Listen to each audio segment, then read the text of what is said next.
the Supreme Court said in the National Lottery case that, look, the courts are the courts are there to implement the laws of Parliament.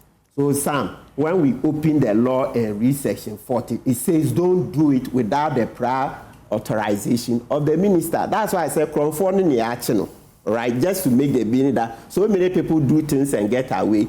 You, the unfortunate one, when you get caught, then the law comes down heavily on you. So let's read the law to make the point. It's very, very clear that don't do it without the prior authorization of the minister. So if you get into trouble, it's no answer to say, oh, but my peers are doing it, it's all over, etc. Even the Supreme Court, yes, there's a case that I think in one of the Supreme Court cases, we'll come to it.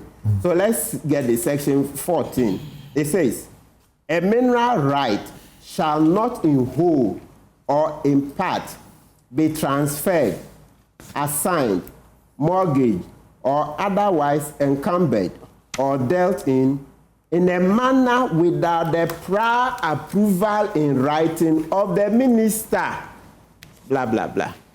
Prior is very clear. So let's not use the argument that, yes, I'm aware, say in practice, yes, but we say the one who is being caught. Then otherwise, we'll go to court and say when a thief is caught, somebody is being charged for a criminal offense, it's his defense to say that, but I'm not the first person, this person stole this, X, Y, Z, you've not prosecuted those people, why are you prosecuting me? And that's the logic. Anybody who says, why? Until recently, almost all mining concessions were supposed to come with a constitutional language. That was not a subsidiary law. Excellent. The Constitution itself. Yes. They needed prior approval. Yes.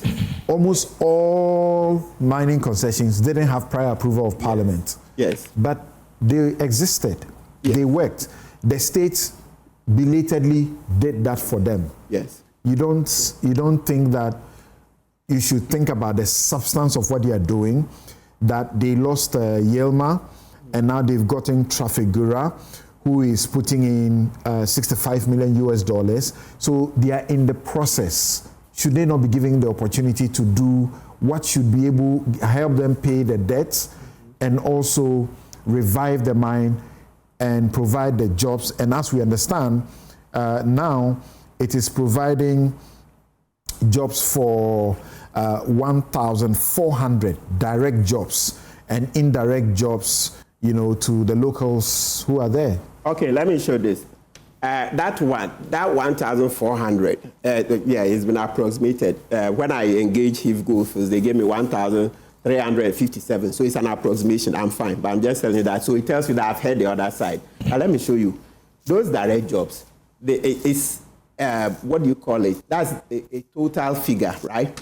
Including contractors, and the contractors form the bulk, caterers, etc. They form over 1,000 out of the 1,357. Contractors, etc., form over 1,000. That's the nature. I haven't finished. Let me finish. When you have your time, Sam is showing you. Please make notes. Yes. Now, let me tell you this. That mine. Forgive me. Properly speaking, is supposed to employ 1,700 direct actual employees. Then you come and add these contractors. So when it comes to direct employees, they are about 275. About 200, it's not 300. Because the figure, I can still remember the figure they projected on their screens for me. 275. Not even 300 employees. Out of potentially 1,700 employees. So you see why the community is baying for their blood. Because they are jobless. They want jobs. They want jobs. They want jobs. They want jobs. So this